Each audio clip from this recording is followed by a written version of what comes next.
प्राणपन से अपने आराध्य देव की वाणी, आराध्य देव के प्रसादिवश, आराध्य देव के उपदेश यदि जीवन में स्वीकार किए जाए तो हमारा जीवत तो नष्ट हो जाए। हम क्या है कि ऐसी माया का आकर्षण हुआ कि हम देह में फंस गए। सबसे बड़ा जो हमारा माया का बंधन हुआ, हम देह में फंस गए।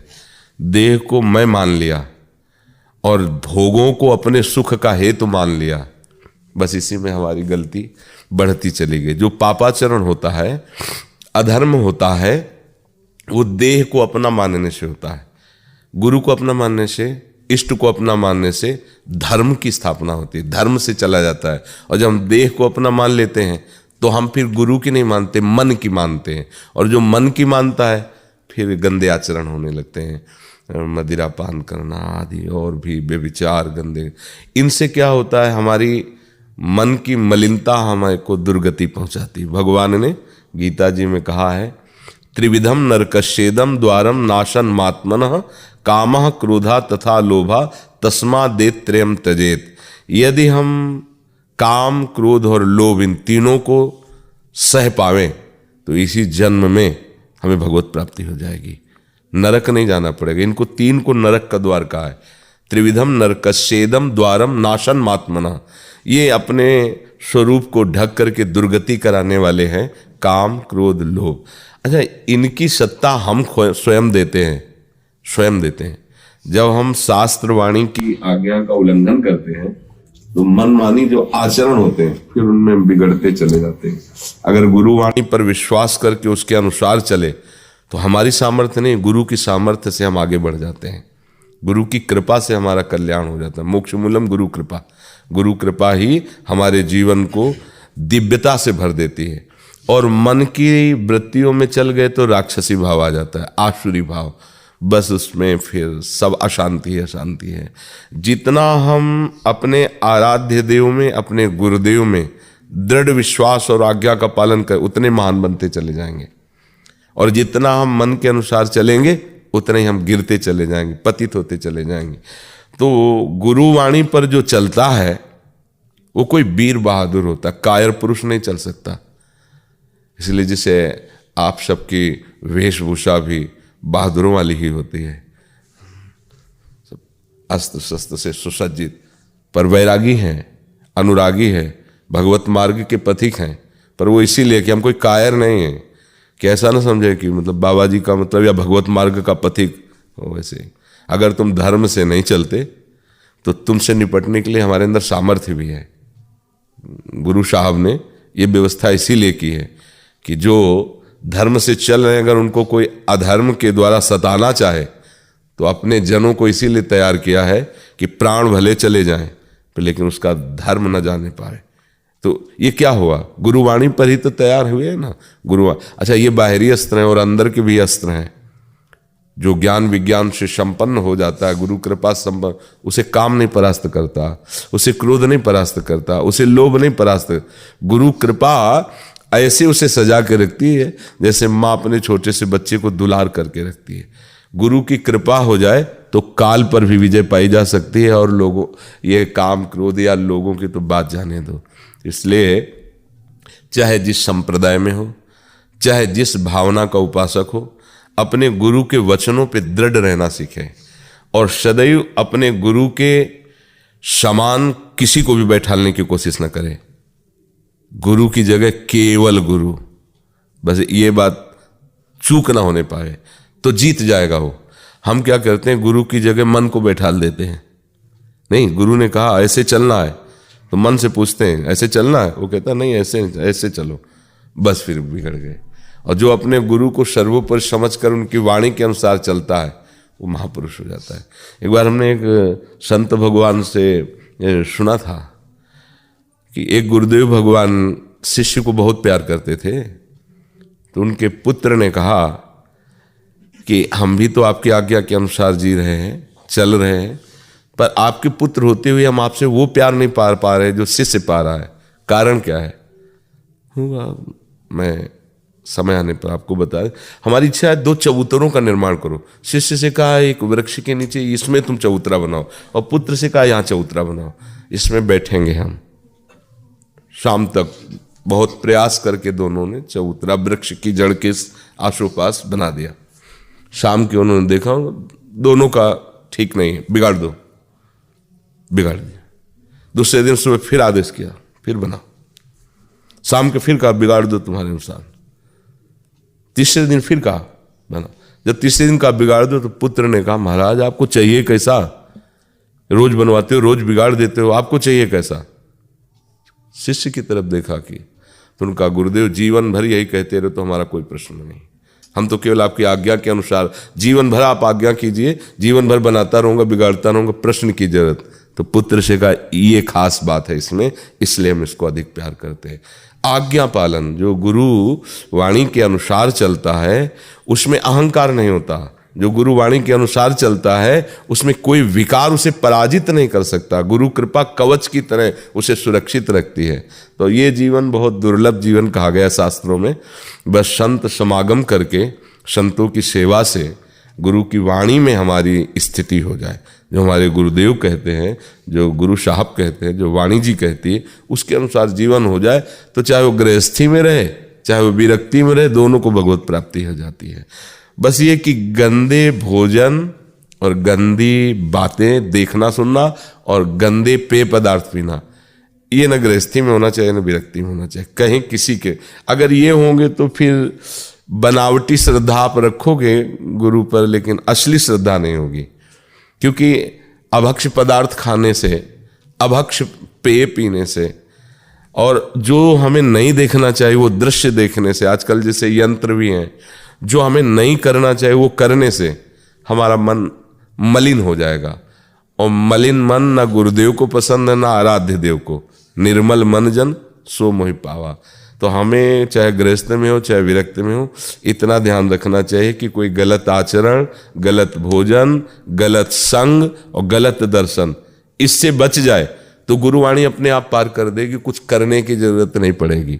गुरु कृपा ऐसा जहाज है जिसमें बैठ जाओ, जैसे हम नाव में बैठ जाते हैं, जहाज में बैठ जाते हैं, तो नाविक का काम है कि इधर से ले जाए, कहाँ भंवर से बचाना है, क्या करना है, वो पार कर देगा। तो गुरु साहब उनकी वाणी ऐसी नाव है कि आश्रय लेकर बैठ जाओ तो लाखों करोड़ों को पार कर दिया है, अपने लोगों को भी पार कर देंगे। बस दृढ़ता पूर्वक हम रहें। रीटा जी ऋषिकेश से, गुरुदेव आपके चरणों में कोटि कोटि नमन। गुरुदेव जब शरीर निर्वाह के लिए परिवार वालों से अर्थ लेना पड़ता है तो अच्छा नहीं लगता। उस समय मेरे मन में ये भाव आता है कि मैं तो अपनी राधा रानी की हूँ, मेरी राधा रानी ही देगी। नहीं तो राधा रानी को परिवार नहीं है क्या? स्त्री शरीर है आपका। अगर आप भगवत मार्ग में चल रही हैं, परिवार को आपने जोड़ा है, अगर आप परिवार से अपना शरीर संबंध रखे रही हैं, अब इस शरीर का पोषण उसी परिवार से हो रहा है, तो परिवार को आप भगवान का नहीं समझती कि आप ही भगवान की हो, परिवार भगवान का नहीं है? आप विचार करके देखिए। तो बस भगवान उधर से उनको निमित्त बना के आपका भरण पोषण करते हैं। ये जो आप बात कह रही हैं ये विरक्तों के लिए है, जिन्होंने बचपन से घर परिवार का त्याग कर दिया और भगवान के, अब उनको घर परिवार से अपने शरीर का पोषण करना निषेध कहा गया है, क्योंकि वो वैराग्य भाव से चल रहे हैं। अब आराध्य देव गुरुदेव के द्वारा उनका भरण पोषण वैराग्य के मार्ग में, लेकिन गृहस्थी के मार्ग में नहीं। गृहस्थी के मार्ग में भजन करना है तो अपनी कमाई का खाओ, दूसरों को खवाओ। 4 रोटी कमाई तो 1 रोटी किसी संत महात्मा को भूखे प्यासे को दे दी, 3 में अपने परिवार को चलाओ, तो आपको वही फल मिलेगा जो एक वैरागी को मिलता है। अब आप पूरे जीवन गृहस्थ रहें फिर बाद में सोचे कि राधा रानी हमें डायरेक्ट पवाएंगी, तो फिर आपको समझ में नहीं आएगा। आप जहाँ से अपना संबंध जीवन भर बनाए रखिए वहीं से भरण पोषण ठाकुर जी करवा रहे हैं। ठाकुर जी का सिद्धांत है, अगर आपने संसार के सुखों को भोगा नहीं, स्वीकार नहीं किया और आजीवन के लिए उनके समीप हो गए, तो त्रिभुवन का सारा सुख तुम्हारे चरणों में मारा घूमेगा। सिद्धांत समझ लीजिए। अगर आपने संसार के सुखों को भोगा, किसी को अपना बनाया है, तो फिर आपको परेशान होना पड़ेगा। फिर आप बाद में बोलो कि हम भगवद आश्रित है, तो नाम जप करो और घर परिवार से भोजन और व्यवस्था लो और चलो। अब जैसे आप सोचो कि ठाकुर जी हमें वास दे दें, ठाकुर जी हमें रुपया दे दें, ठाकुर जी हमारी व्यवस्था कर दें, तो हम आपको कह रहे हैं धोखे में मत रहना। मालिक का हम स्वभाव जानते हैं, उनकी कृपा से। अपने मालिक का स्वभाव है एक भरोसो, एक बल, एक आस विश्वास, एक राम घनश्याम हित चातक तुलसी। जिसने जीवन में केवल एक भरोसा रखा है अपने प्रभु का, अपने गुरुदेव का, एक आशा रखी है उनकी प्रसन्नता, एक बल रखा है उनका, एक ही भरोसा, एक ही आशा, एक ही बल, एक ही विश्वास, उसको प्रश्न ही नहीं करना पड़ेगा कि अब हमारा भरण पोषण कहाँ से हो। पोषण भरण न चिंत कराएं, वो चिंता नहीं करते पोषण भरण की। ये माया उसके चरणों में अपने आप लौटती रहती है जो निष्ठावान होता है। अब देखो, आप जो सब गृहस्थी में रहें, परिवार है, आसक्ति है संसार से, अब आप सोचो हमें वृंदावन में ऐसी व्यवस्था हो जाए जो राधा रानी करें, तो आप संशय में मत रहना, नहीं होगा। भजन करो और नमक रोटी जो जीवन भर कमाई उससे व्यवस्था करो, खाओ और राधा राधा राधा, तो आपका कल्याण हो जाएगा। अगर आप सही बात हमारी नहीं समझ पाओगी किसी आश्रम या कहीं ऐसे, तो हो सकता है जो कुछ भजन पूजन होता है वो भी छूट जाए। स्त्री शरीर है, कहीं कोई भी कहीं भी किसी भी तरह का ऐसा कृत्य न बन जाए जो आपका जीवन ही व्यर्थ चला जाए। इसलिए सही ढंग से चलना चाहिए।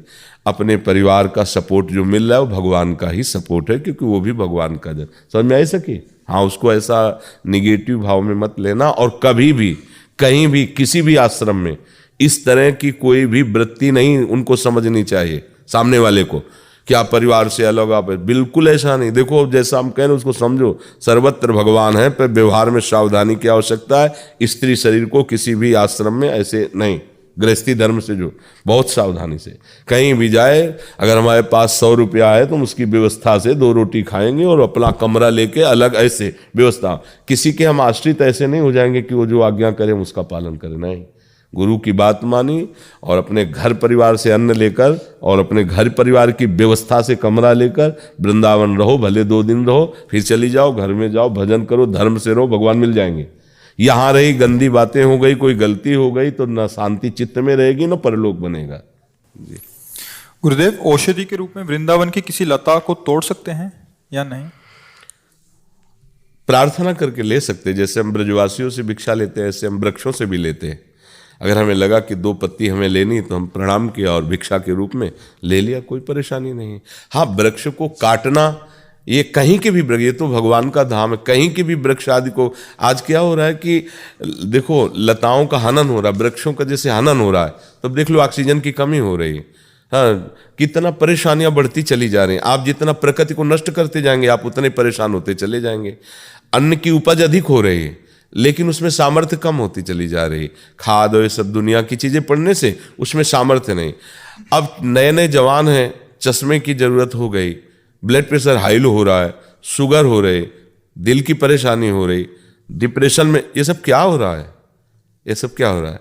प्रकृति अशुद्ध हो रही है, भोजन अशुद्ध हो रहा है, व्यवहार अशुद्ध हो रहा है, तो हृदय में जो चाहिए, शरीर को जो चाहिए वो नहीं हो। तो वृंदावन की लताओं से अगर हमें कुछ भी लेना है तो प्रणाम करके और भिक्षा के रूप में ले लेते हैं। हाँ, प्रणाम करें, उनसे मांगे कि हमें 2 पत्ती चाहिए। से श्री जी के निजन धाम में जितने भी लता पता है सब भगवत स्वरूप है। दिव्यांशु जी, जय जय श्री हरिवंश। गुरुदेव, आपके चरणों में नमन। गुरुदेव, आपके एक सत्संग में जिसका टाइटल था विषय चिंतन से सर्वनाश और बचने का उपाय नामक सत्संग, वृंदावन में श्री जी साक्षी शपथ देकर व्यभिचार संबंधी दृश्य देखने, सुनने, पढ़ने से बचने की करुणामयी चेतावनी दी गई थी और परिणाम में भयंकर दुर्दशा और कोई भी बचा नहीं पाएगा ये भी कहा था। हे नाथ, मुझसे घोर व्यभिचार हुआ है, बहुत चतुरता पूर्वक, मूर्ता पूर्वक। हाँ, ये चीजें बचनी चाहिए। देखो, आप जो गलत जानते हो उसको गलत मत करो। इसलिए सबको चाहिए, जैसे आपकी बहन को कोई छेड़े कैसा लगेगा? लगेगा ना कि पीट दे, तो आप किसी की बहन को मत छेड़ो। आपको कोई गाली दे तो आपको कैसा लगेगा? आप किसी को गाली मत दो। आत्मना प्रतिकूलानि परेशान न समाचरेत। जो मुझे अच्छा नहीं लगता, जो धर्म को अच्छा नहीं लगता, वो हम किसी के साथ व्यवहार स्वयं ना करें, तो फिर जो हमारे साथ करेगा फिर हमें वो सामर्थ्य दे देंगे प्रभु की, वो नहीं कर पाएगा। अब आप ही फेल हो जाओगे तो फिर कैसे बनेगा? गंदे आचरण करने का यही अवस्था होती जवानी। अगर इसमें संभाल लिया तो पूरा जीवन सही हो जाएगा, और अगर इसमें बहक गए तो पूरा जीवन बिगड़ सकता है। फिर गंदी आदतें छूटना बहुत कठिन होता है। और किसी भी भोग में कभी भी किसी को विश्राम नहीं मिला है। बड़े बड़े सम्राट हुए, खूब भोग भोगा, बाद में ऐसे ही रह गए।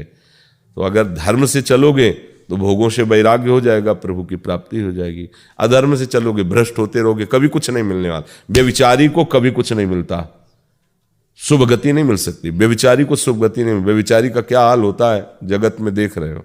इसलिए अगर गृहस्थी में भी जाना है तो अपनी पत्नी जो पाणिक ग्रहण किया बस आजीवन के लिए सुधार कर लेना चाहिए उपासक को, कि पराई माता बहनों की तरफ गंदी दृष्टि से नहीं देखना चाहिए। आचरण करना तो बहुत अलग बात है। आजकल इस बातों को मतलब ध्यान ही नहीं दिया जाता है। बच्चे बच्चियां इन बातों को पर ध्यान ना देने के कारण ये बहुत सी ऐसी गंदी बातें हो रही हैं जिनका जीवन ही नष्ट हो रहा है, जीवन ही नष्ट हो रहा है। मतलब उनकी मानसिकता ऐसी पहुंच जाती है कि वो निर्णय ही नहीं कर पाते कि मुझे कहाँ चलना है, कैसे चलना है। अंततोगत्वा वही मानसिकता उनकी मृत्यु का कारण बन जाती है। परस्पर विपरीतता ही, लड़के ने लड़की को मार दिया या लड़की ऐसी असमर्थ हो गई कि आत्महत्या कर ली, ये सब जो बातें हैं ना, धर्म विरुद्ध आचरण करने वाले को कभी शांति नहीं मिल सकती।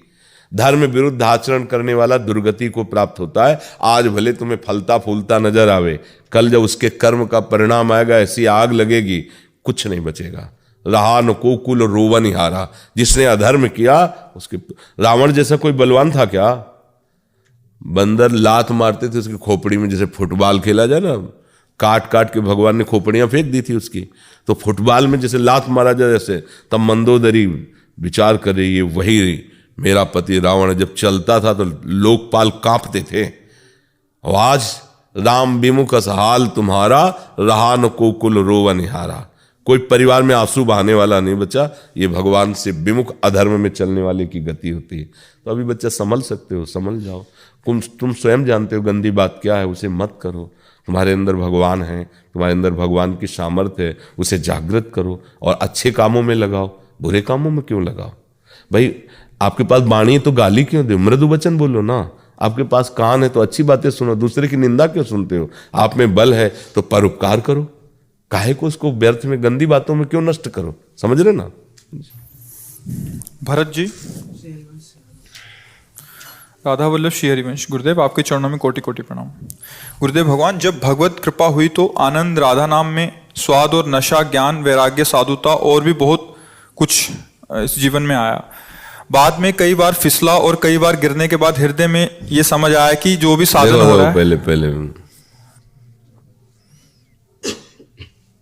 एक बार आनंद जब आ जाएगा ना राधा नाम का, तो आगे का प्रश्न बंद हो जाएगा। एक बार जब ज्ञान हो जाएगा ना तो भटकना मिट जाएगा। एक बार वैराग्य हो गया ना तो राग खत्म हो जाएगा। आपने बहुत बातें लिख दी। वो क्या था फिर? वो क्या था फिर? रुचि बदलती रहती है। कुछ देर के लिए रुचि वैराग्य की तरफ लगी, कुछ देर के क्या ज्ञान तुम्हें हुआ बोलो। ज्ञान जैसे आनंद अनुभूति हुई। नहीं, एक एक शब्द का उत्तर दो। क्या तुम्हें ज्ञान हुआ? वो एकदम सपना सा लगता है कि कुछ हुआ था, वो तो कृपा से हुआ था, बस इतना ही। बच्चा अभी ज्ञान नहीं हुआ, क्या आनंद हुआ? जैसे राधा नाम सुधा रसम और नहीं, आनंद क्या हुआ ये तो श्लोक है। प्रेम अगर आए ना तो हृदय फट जाए एकदम। कभी कभी ऐसा भी हुआ। छिने घटे छिन बढ़े, सो तो प्रेम न होए, अघट प्रेम पिंजर बसे, प्रेम कहावे सोए। प्रतिक्षण वर्धमानम प्रेम, प्रेम भी नहीं आया। आनंद समुद्र, अभी क्योंकि ज्ञानी नहीं ना, एक आनंद कोश है। उस आनंद कोश से जब सात्विक कोई कार्य करते हैं, नाम जपते हैं, भक्ति करते हैं, तो एक आनंद की स्फुरणा सी होती है। वो आनंद स्रोत नहीं है। अन्नमय कोश, प्राणमय कोश, मनोमय कोश, विज्ञान में कोश, आनंदमय कोश, ये 5 कोश हैं जिनसे जीवन चलता है। उसी प्राकृतिक कोश से आनंद आता है। अभी चिदानंद स्रोत से आनंद नहीं आया। वैराग्य, अभी राग रहित हो। जैसे स्वप्न में लग गया कि मैं जग रहा हूं और मैं कार्य कर रहा हूं, और फिर स्वप्न में देख रहा हूं कि जग करके सोया तो फिर स्वप्न आ गया। स्वप्न में ही जगना, स्वप्न में ही स्वप्न देखना। अब उसी को मान लिया कि हम जगे हुए थे, फिर हमने स्वप्न देखा। वैराग्य, एक बार राग रहित उपासक का चित्त हो गया, फिर उस दोबारा कैसे राग में जा सकता है। तो पहले तो स्वीकृति ठीक करो। आप स्वीकृति ठीक नहीं करोगे तो फिर सब बात गड़बड़ हो जाएगी। अगर हम इस पर ना बोलें तो ज्ञान, वैराग्य, भक्ति, आनंद सब कुछ आपको, नशा सब कुछ प्राप्त हुआ, इसके बाद फिर गिरना हुआ या फिसलना हुआ तो फिर बात कैसे बनेगी, कैसे बनेगी। सूर्य उदय हुआ, इसके बाद हमारे आंगन में भी अंधेरा था और जब दरवाजे के बाहर गए तो भी अंधेरा था, पर सूर्य पूरे पूरे हिसाब से खिला हुआ था, वो उगा हुआ था।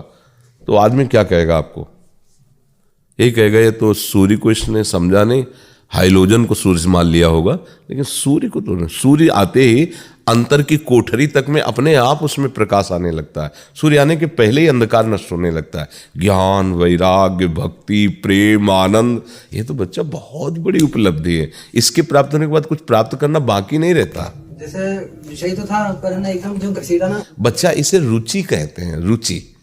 कभी कभी विषयी भोगी पुरुषों की भी रुचि भगवान की तरफ लगती, क्योंकि भगवान का बच्चा है, वो अंश है। रुचि बदलती रहती है ना।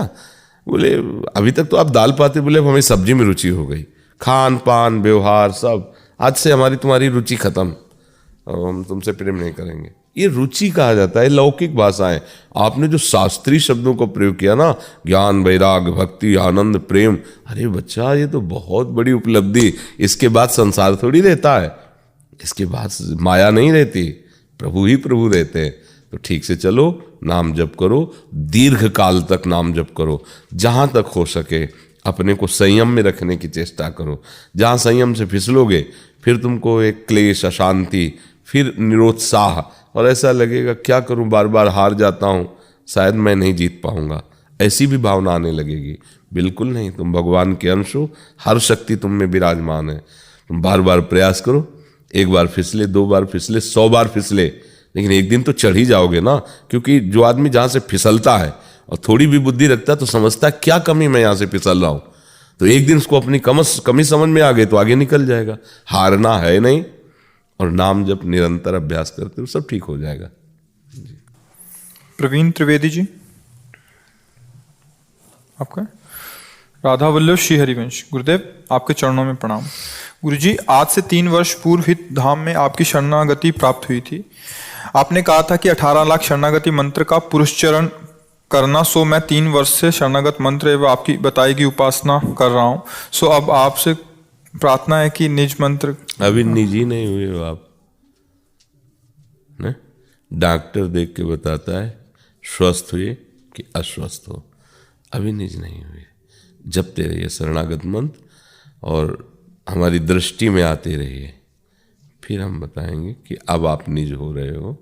जब तक देह में आसक्ति है, परिवार में आसक्ति है, भोगों में आसक्ति है, कर्ता भाव है, आपने इतना किया, जब तक ये भाव तो निज नहीं हुए। कृपा शब्द का परिचय नहीं मिला है। जब कृपा शब्द का परिचय मिलने लगेगा ना तो फिर बात समझ में आएगी। अभी हमारे आप परिचय में नहीं आए हो तो हमारे निज कैसे हो गए। कहीं भी रहो, अमेरिका में भी हैं अपने निज बनने वाले, दूर देश में भी हैं। तो अपनापन जब आपका महारानी जी से होगा, वृंदावन से होगा, तो हमारे नेत्र आपको पहचान लेंगे। आप मिलो हमसे ना मिलो, हमारी बात समझना। आप हमारे पास रहो, हमारी श्री जी से आपको प्रेम नहीं तो हमारे नेत्र आपको नहीं पहचानेंगे, क्योंकि ये नेत्र बिके हुए हैं। ये नेत्र धर्मशाला नहीं कि किसी का भी रूप इनमें आ जाए, किसी की भी प्रियता आ जाए। इनमें लाडली का ही प्रियजन, वो ऐसे देखने से अपना है, ये अपना जन है। तो अभी और भजन करो और धीरे धीरे वृंदावन के सानिध्य में अधिकतर आओ जाओ, तभी रंग चढ़ेगा। नहीं तो जो उपासना मिली इसका रंग चढ़ना बड़ा मुश्किल होता है। तो कलकत्ता में हो, भाग्यशाली हो, वृंदावन से जुड़े हो, महारानी जो श्री जी से जुड़े हो, थोड़ा और आगे बढ़ो, फिर धीरे धीरे। जी अरे जी, आप एक बांसुरी सुनाना चाहते हैं, आपको सुना दीजिए। सुना दीजिए, जल्दी कीजिए। खड़े होके सुनाओगे कि बैठ के? खड़े होकर। खड़े होके सुनाओ तो आपके दर्शन भी होते रहेंगे। बंसी वाले के दर्शन और बंसी सुनना है तो बड़े भाग्य की बात है। उधर आ जाइए, आगे आ जाइए महाराज जी, इधर आ जाइए, जल्दी आ जाइए, लेट हो रहे हैं महाराज। हाँ, छोटा बच्चा है भाई, प्रयासरत है, सुनाओ।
अच्छा अभ्यास किया है। 2-4 राधा नाम सुना दो इसमें।